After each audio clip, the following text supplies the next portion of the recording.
What separates a professional Facebook page from an amateur? Today we're talking specific tactics that you can implement that will make your page more than just a place to post pictures, but an important part of your overall digital marketing strategy.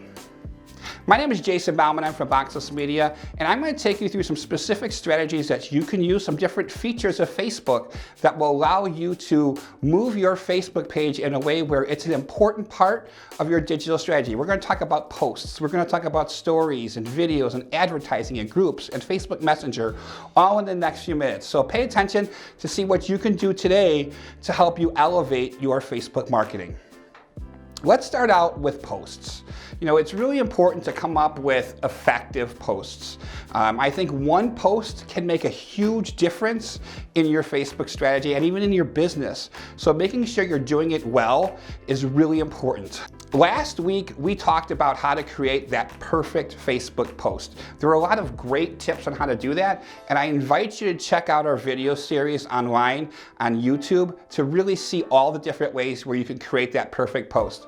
But in a short recap, we talk about figuring out the messaging before you even start, figuring out what kind of platform, what kind of content you're going to use, and then really putting together a strategy for each individual post. I would rather post one really effective Facebook post than 5 mediocre ones.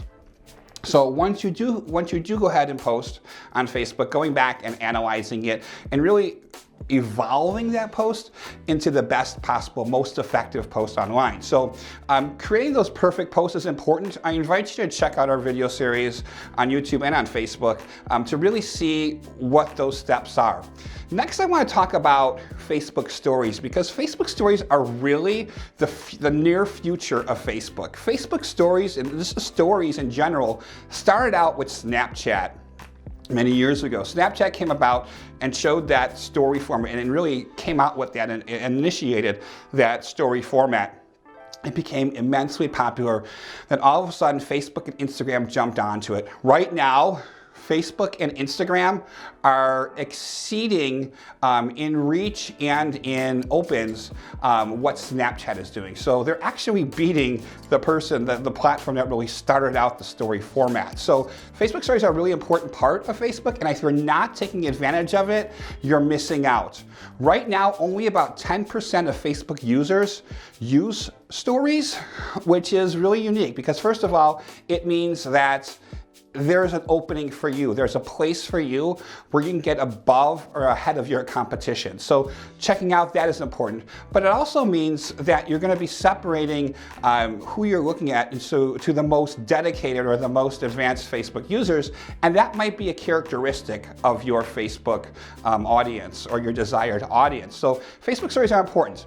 What I always say is that Facebook organic reach is declining right now. So we need to find ways in which we can counteract the decline in organic reach with ways to really maximize the Facebook audience. So how can we get away from just, adhering or coping with, the decline in organic reach or just natural reach from our posts, and find other strategies to really get more in front of the audience that you're trying to reach. So Facebook stories is one of those ways, because Facebook story reach is increasing as opposed to timeline decrease. So getting a hold of those Facebook stories and starting to use and explore some of their features is a way that you can really differentiate yourself from your opposition.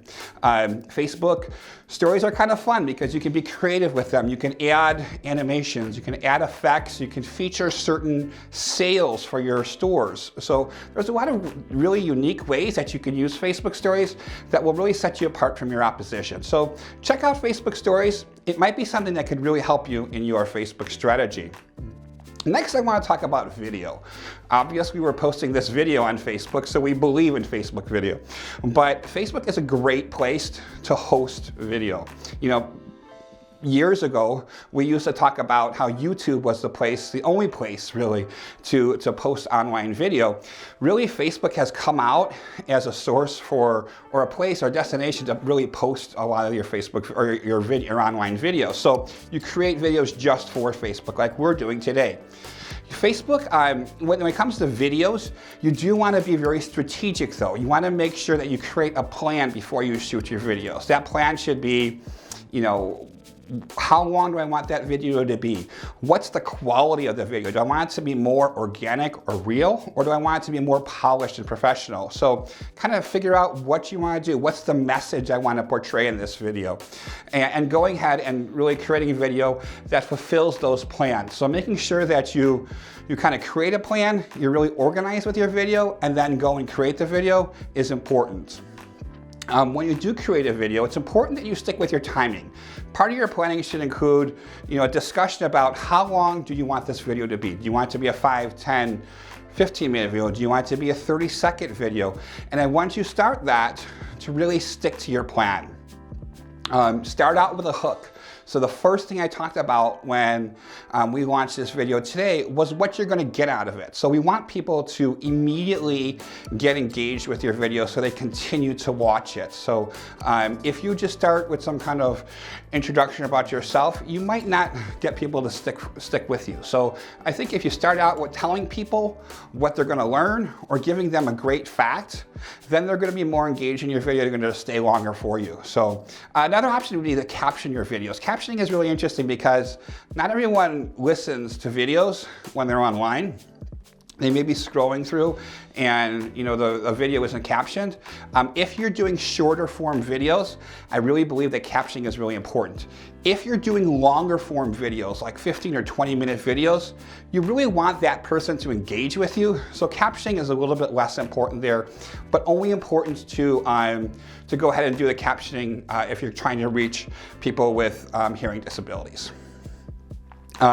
Video content tends to have higher organic reach than photos or links. So video is another great way to increase or counteract the negative declining organic reach within Facebook and really put out something that more people are going to see. Finally, when you create a Facebook video, you just don't post it. You want to make sure that you're posting it and then sharing it and sharing it and sharing it and sharing it some more. Because if you spend the time, the energy in creating a great video, you want to make sure a lot of people see it. Next, let's talk about Facebook ads. Facebook has really created one of the most advanced and most robust advertising networks ever made available to marketers. Ads are so much more than boosts. I cannot tell you how many times I go to see a client and they'll come up to me and say, I'll tell them that they need to be, you know, incorporating Facebook ads, and they'll say, what is that, a boost?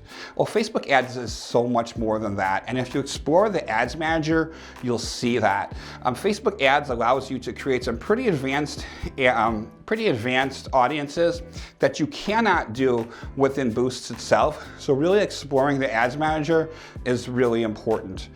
We don't really sell a marketing plan here at Boxless Media unless we incorporate some kind of advertising. So, you know, really check that out.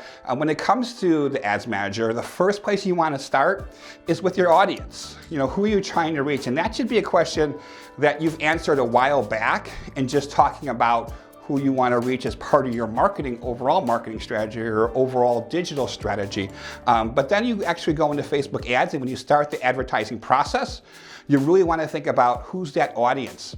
Facebook has some really cool opportunities like creating custom audiences with your customers' email list, or with people who've engaged with your Facebook page in the past or engaged with your Facebook advertising in the past. It allows you to create and save specific audiences.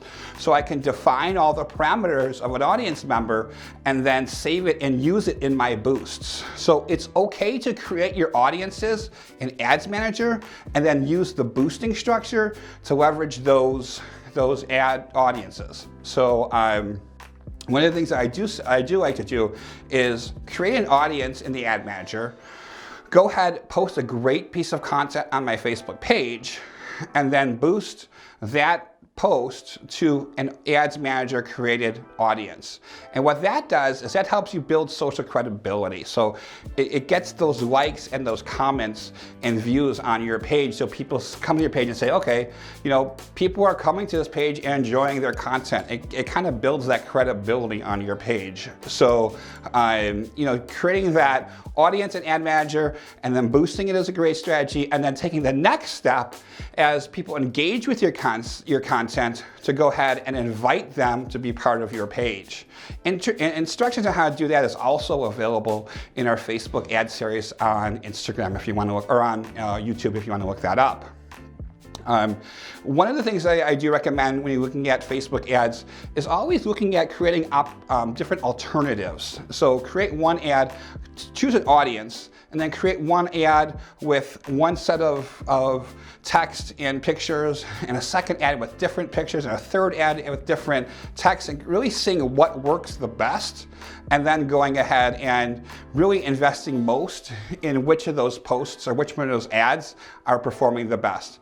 It's always the best part about Facebook advertising is the ability to analyze and revise your ads. So being able to go in and trying three different ads and then choosing the one that works best and investing in that is a really important part of Facebook ads.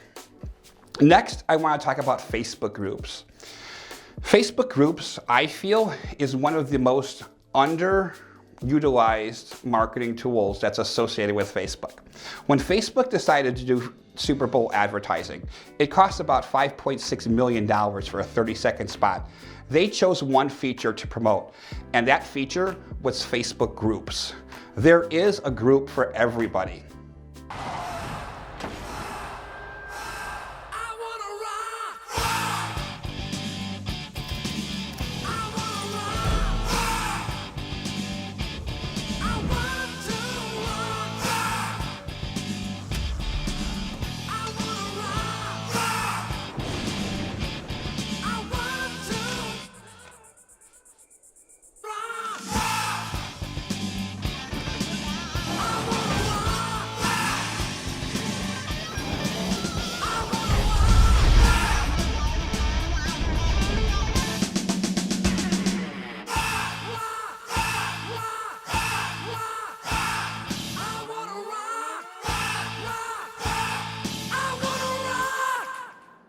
Expect? I don't know.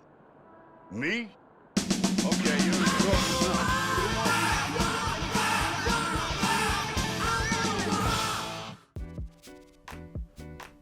As you can see by that short video, anyone can find a group about some kind of interest that they're in. So aligning your target audience with a Facebook group is a great option. Get involved with those groups. Engage with content in those groups, become an active member in those groups, and then take the posts that you're sharing on your Facebook page and share them within the group from a member's perspective. So say example, you create a video. You go ahead and engage with the group and then say, hey, my company is doing this. Is anyone in the group interested? We just had that strategy. We used it for a restaurant promotion that we were doing, and we've got some of the best results we've ever gotten at any Facebook post we've ever done. All we did was create a video and then go to these different groups, about 20 or 25 different groups in our area, and then share that video with those groups from a member's perspective, and it was extremely effective. So check out Facebook groups. I really feel that it's one of the most underutilized features of Facebook. Finally, let's talk about Facebook Messenger, because that's something that really has not been utilized as well. And Facebook Messenger is really one of the points in Facebook where the demographics don't really line up with the rest of Facebook. So if we look at the demographics of Facebook, we say, okay, usually Facebook skews a little bit older. Instagram, Snapchat, some of those platforms skew a little bit younger. But when it comes to Messenger apps, Facebook is one of the leading messenger apps, and it's used by people of all ages. So despite that notion that Facebook is only skewing a little bit towards the older generation, Facebook Messenger reaches everybody. You can use Facebook Messenger as part of your customer service strategy. You can use Facebook Messenger as part of your advertising. So when you create ads on Facebook ads, it gives you the opportunity to allow people to send you a message based on the ad. Try that out. You can use Facebook as a chat box on your website. So you can put a little box on the corner of your website, and if people have any questions, they can send you a message. That message is sent to you via Facebook Messenger. So you can use Facebook Messenger that way.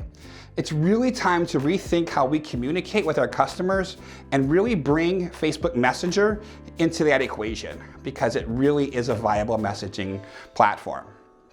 See, there are a lot of different ways we can move our Facebook presences from just somewhere where we post pictures to becoming a really viable and important part of our marketing strategy and our online digital strategy. Some of these features, you can implement them right away with little or no change in your workflow. So check them out. If you have questions, you're welcome to contact Boxless Media. We are Facebook experts, and we're happy to help you really move your Facebook presence from just being somewhere where you post pictures to a really, really important part of your Facebook or your overall marketing strategy.